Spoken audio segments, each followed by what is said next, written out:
তেহারির beef কীভাবে রান্না করতে হয় সেই প্রসেসিংটা একটু দেখে নিন, তাহলেই তেহারি ঘরের বিফ রান্নার স্বাদটা ঘরে বসেই পাবেন। দেখেন, ধন্যবাদ সকল বন্ধুকে।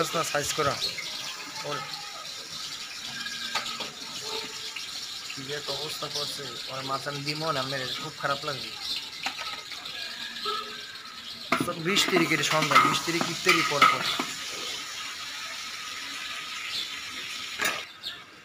না, এরপর আর দায়নি আফা, কারণ ওই যে পুরনটা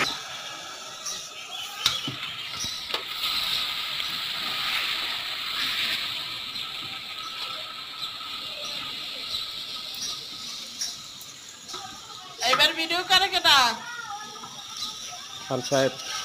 তুই বয়স দে, একটু বয়স দে। না, পরে পরে না, এখন এই বয়সটা শেষ করি আমরা তো এর সাথে। তুমি কি এটা একটু বলো না প্লিজ, হানিফা বল। আমি কেডা এটা বললাম না, হেইটাই বলবি। বলবো না, বলবো হ্যাঁ, যখন খাবো একসাথে। হয়েছে।